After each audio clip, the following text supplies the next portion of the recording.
flipped classroom approach, what can it do to feedback and to perception of feedback, and what kind of feedback is needed?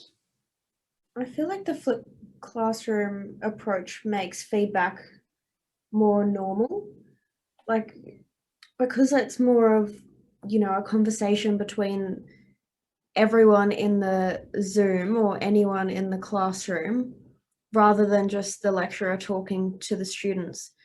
You sort of have an opportunity for feedback all the time, which is really valuable because you don't kind of get to the end of the semester, do the exam, and then get your mark, and then that's it. So I think that's definitely a good part of the flipped classroom approach, is that you get feedback every single class if you ask for it, essentially. Like if you actually contribute, you will get feedback. My take on answering this question often just stems from what the tutor or lecturer thinks of my work. And honestly, it's like the reason why I answered high on this was because of the tutor, because of the lecturer. And I think it's just because they care. I think that's really it. It's like, does my tutor or lecturer care about my learning? So like when you wrote feedback, it was clear that you tried to understand what I wrote. You obviously cared for my learning, so you put a lot of thought into the feedback. And I think that's the main thing. I actually don't think the flipped classroom would have impacted my answer to that question too much. I didn't think about what George just said. I think that's very relevant. But I think the main thing driving my response to this question was the feedback I got on my grades. So if it wasn't a flipped classroom and the tutor obviously put a lot of effort into it too, yeah, absolutely, it can still be great feedback as well. I take the opposite perspective to Herman. I feel like the flipped classroom approach meant the feedback was so much more useful. And this was like the next level for me.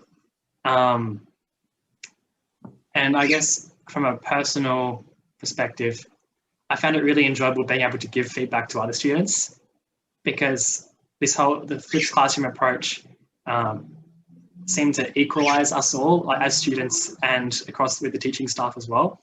And I felt encouraged and supported to give feedback to other students, not even just through the systems that we had in place on Canvas, where we would go and provide feedback to our buddy, but even just in the broader classroom, in the tutorials.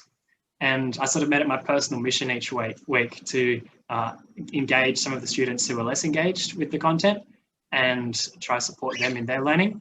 And two of them in particular had a really nice conversation with me about how much they valued that.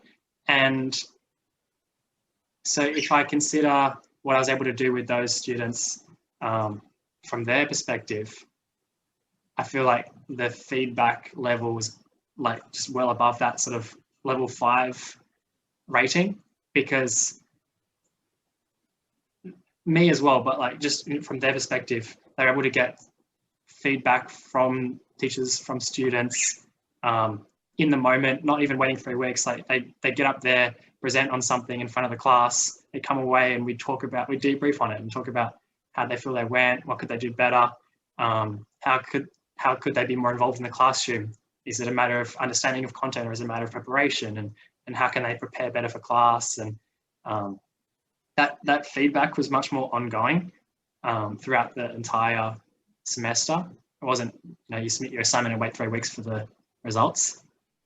And so for me, like feedback would have scored well above a 5 if that was an option on the scale. Cool.